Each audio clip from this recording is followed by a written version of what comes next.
Hi everyone, my name is Ruddy Harootian and I lead art tours in New York City. We live in very, very weird times, and right now, with everything going on globally with the coronavirus, a lot of us are doing our part and staying home. Today is actually the last day that I'm gonna be taking walks, really, because I'm a bit scared, but Colin and I, my boyfriend, we walked down all the way from Hell's Kitchen to the downtown area so that I could do one last virtual street art tour for everyone. It's been really great with technology, being able to see some of the museums virtually from our own homes, taking cooking classes. Some people have been doing dance parties on Instagram Live. So this is just my way to contribute what I know how to do so that you guys can watch and enjoy some of the art at home before we can't really go outside. So let's go. I'm gonna show you some of my favorite murals. Right now we're in the East Village and we're gonna be going to Lower East Side, Soho, Nolita, a little bit of Chinatown, and you'll get to see some of the coolest murals in the city. Let's go.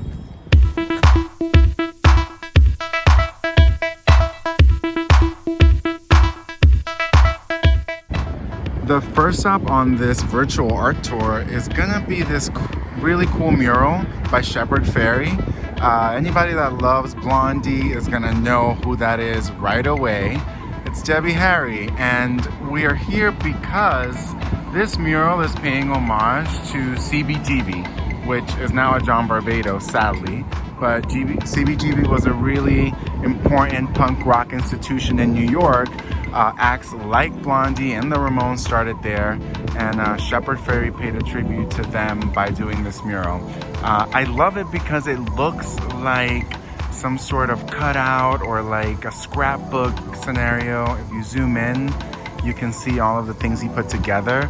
On the bottom right, you can see some of the names, maybe a set list. All of their songs are on there: Rapture, Call Me, Tide is High.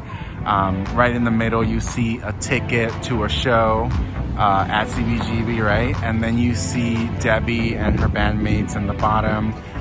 But all of this really is in Shepard Fairey's style, with his signature kind of flower that he does in the top right.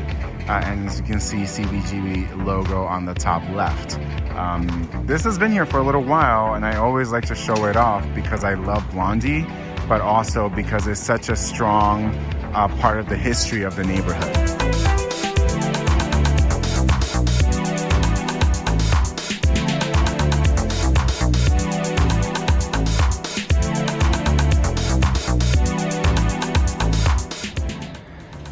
Well, we've reached First Street Green, which is a little park right where it says First Street. And you know, this is one of the places that I come to always find new things. I feel like a lot of younger kids come here to show their work, and it's become a bit of a rotating art gallery. I want to say I come here maybe, I don't know, maybe once every 2-3 months to see what I find. And I love the fact that everything's tagged. You know, you can find people's names at the bottom somewhere maybe, or somewhere in the work, and you can follow them on Instagram, and then they have always new content for you, and they post, you know, all over the world. So these artists are all pretty global. One of my favorites, because I love toys, is a guy called Sucklord. Now, I know that sounds funny, but I want to show you what he did here. He took these toys of Star Wars figures, and also, you know, if you look closely, you can see that he's remade the box of where the toy would come in. So he has Gay Empire. Then he took a Darth Vader toy and made it into our Dark Father, based on The Godfather. So it's a cool play on pop culture and Star Wars, some sort of amalgam that's really cool. And I do have that Gay Empire toy in a smaller version, but I do like this also because it is a different type of art that we're seeing. Not everything's always going to be spray paint. Not everything's always going to be the same kind of thing over and over. We're going to find different materials used, mixed materials. but I think he's one of my favorites for sure. If you keep walking in this park and actually go all the way around, and I'm going to show you, this is really a great tribute. And that, of course, is pretty recent. So you can see that people are always coming here, refreshing. It's a way for people to express themselves. When I saw this, like, I honestly teared up a bit. I had come to the park maybe the week right after Kobe passed, and just kind of hit me that it was real. I'm gonna wrap around here to show you.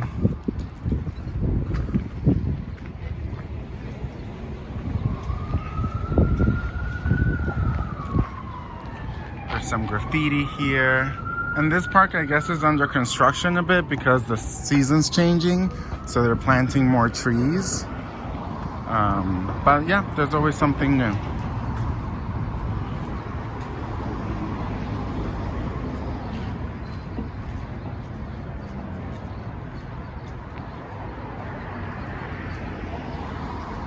Look at the colors on that. Definitely gonna check out Hector Lady's Ledesma art. Very cool.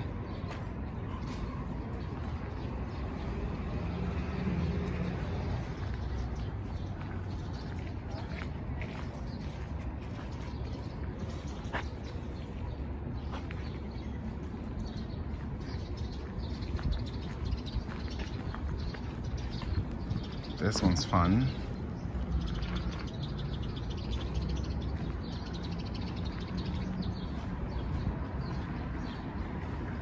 And this one's one of my favorites.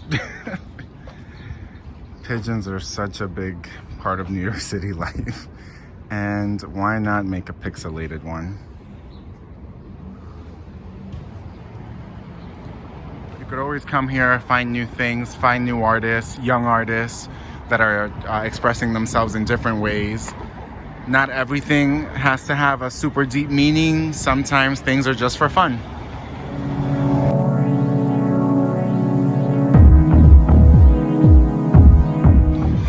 Places like the Ridge Hotel have come up with the idea to actually put a rotating art gallery in front of their establishment, and it's a little bit more official because it does have the information laid out right for you. It's been curated by someone that works here, so we get all of these different selections ever so often. I love these koi fish. Love, love, love. And I love that the information is clear for you to find. You know, something else that I always like to talk about when it comes to looking at street art and when you're on the street looking at different murals is how different it is than when you're in the museum environment. For example, I know these have been curated, they've been selected to be in front here, but I think at the end of the day, in the street, you're relying a lot more on pop culture references, things that are gonna get people's attention. And in a museum, there's a little bit a different thought process there.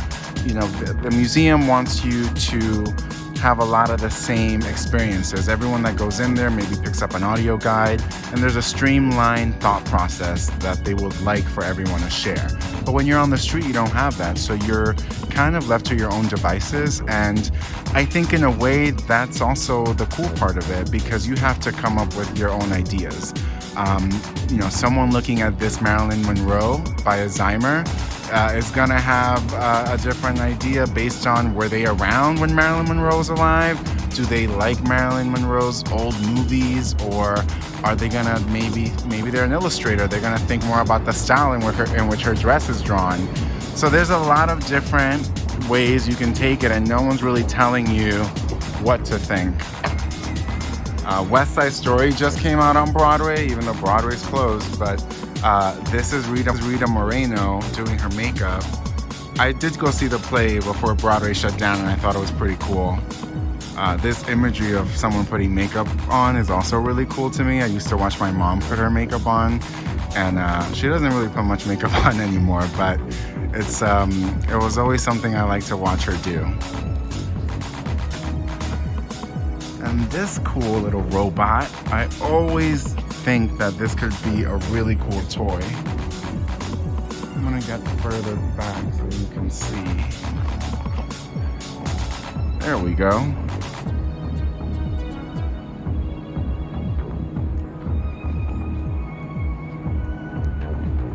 Oh, look, it's my boyfriend.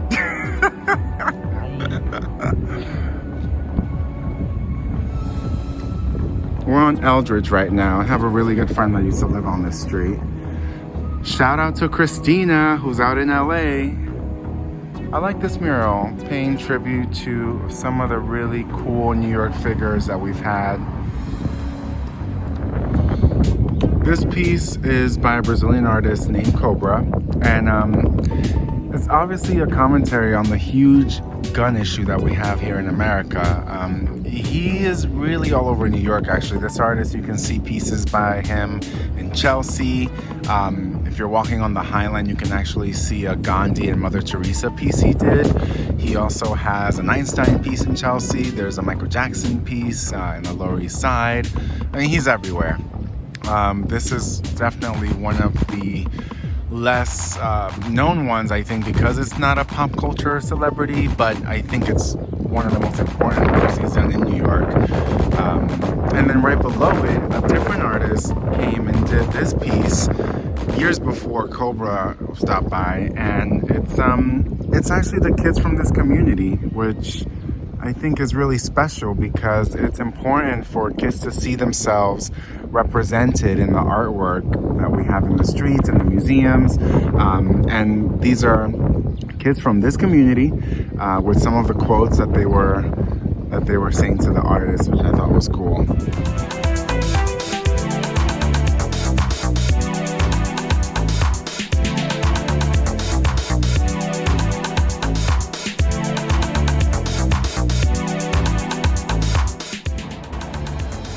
Well, we've made it to Freeman Alley. I gotta tell you, it's creepy to do the tour right now because I've never seen the streets of New York this empty. So it's just a little bit surreal. And I know we're all processing at home, but I'm a bit freaked out. Like, I'm honestly, it just feels so different than anything I've ever seen in the city. I've lived here since 1990 and I've never ever seen anything like this. So I'm just, excuse me if I'm mumbling or whatever, it's just weird. But anyway, we're at Freeman Alley, and I like to come to this little spot because it's a place where different artists come to leave work behind, and it's become a known area in the community. Like, for example, this is so current, this just got done, and it's of course completely relevant with everyone going to the supermarkets and raiding them for toilet paper. You know, I don't even know what to say. Colin and I stopped by a place to buy toilet paper, and it was madness. I don't know.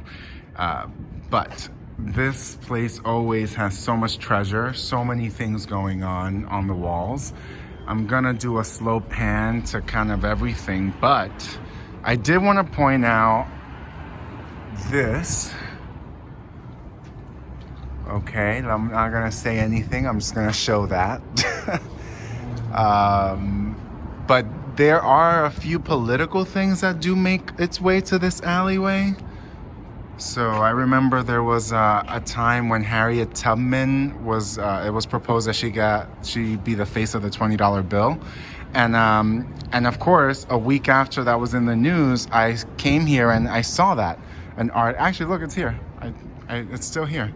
And he did his version of the $20 bill with Harriet Tubman on it. So it's a current events kind of alleyway. It's a really cool political statement alleyway. There's a lot going on. And I come in here every few months and I just see what's been left behind. Usually I'm pretty pleased with how much I find. You know, there's always something to look at here. So and I'm never feeling like I wasted my time coming here.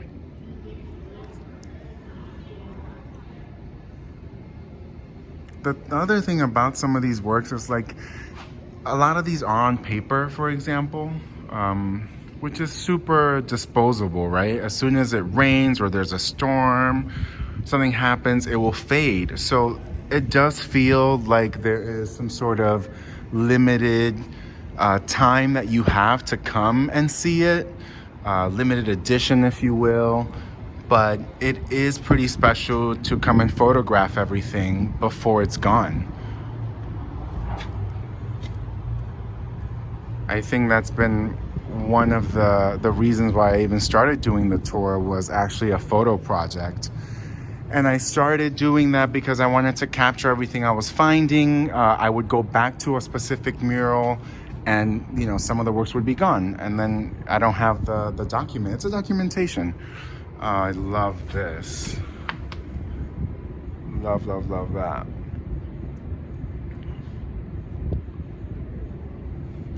And you could always email me if you have any questions about any of the art you're seeing. Michael Jackson as an astronaut, I guess because he used to do the moonwalk. That's pretty funny. But yeah, again, politics. AOC.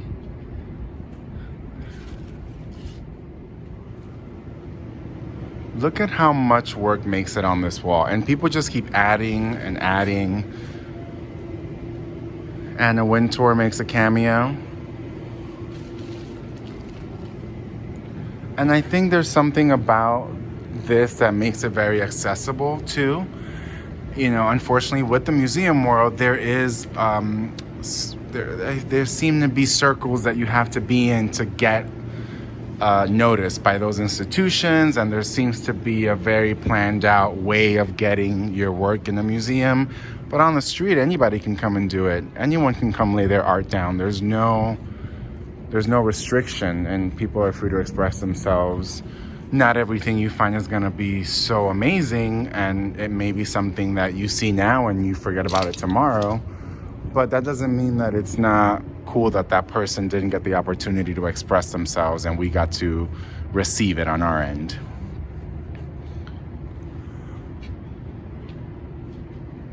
All right, out of this alleyway we go.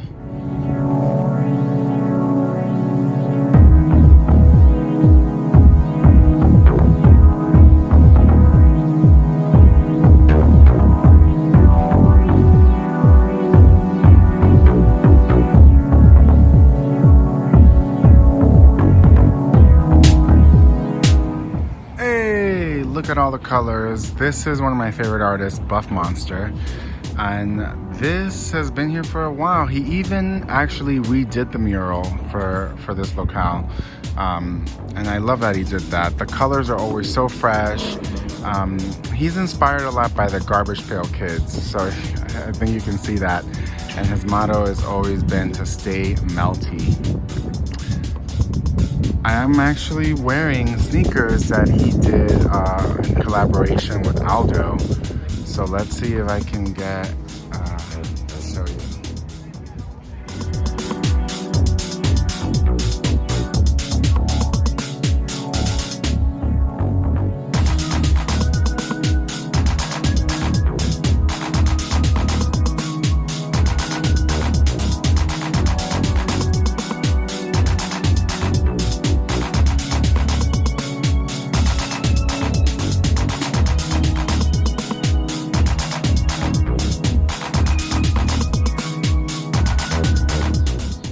This is so dear to my heart. It's one of the only times you're gonna see photography out in the streets, and this specific artist has actually put, you can look closely, he's taking these pictures and putting them on tile so that they last longer, and they also have a kind of a more professional effect because it's not on paper, so it's a crisper image, high quality image.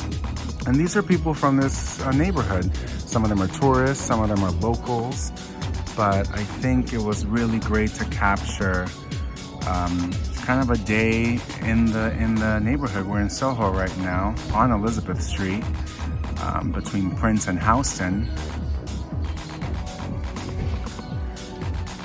And these are some of my favorites. The shine is a little bit distracting on video, but in person it's not that way. I wonder what they were talking about. Or them.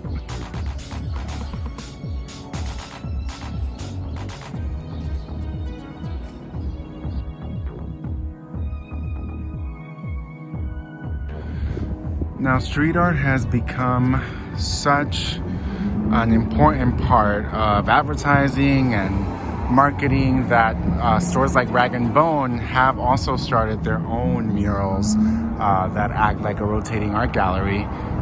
Every few months or so, they do change the work. This is the work of Bianca Rome, which you can find because there's a little bit of information here. Bianca does NYC. This is the Houston project, and I really love this. I love the colors. I love the power that it has. I mean, obviously it has the word power written on it, but the women also look very strong and determined.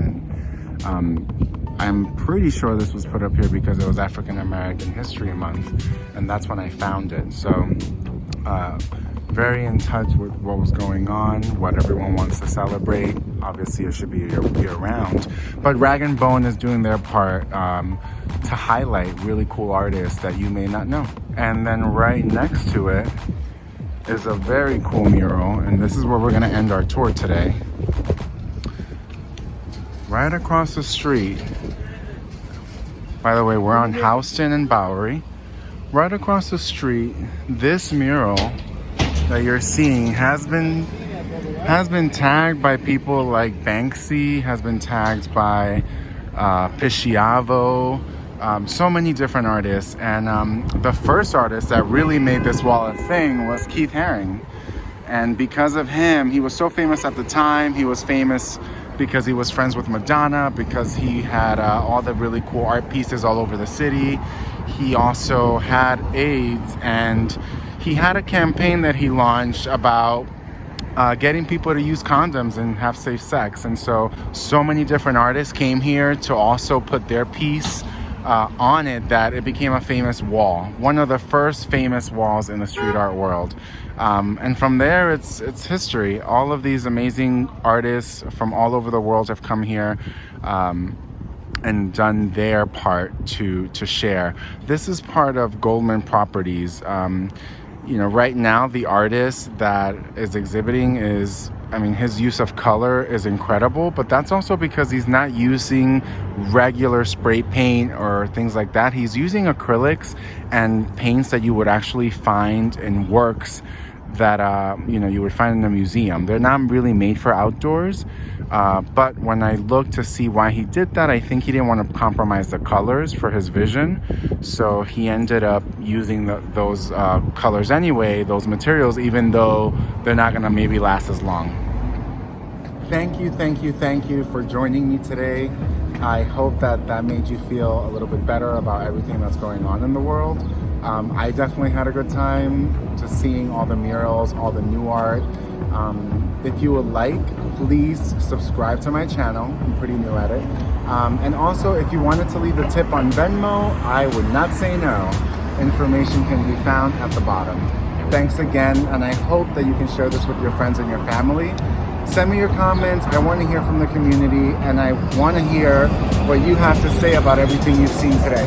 Come on.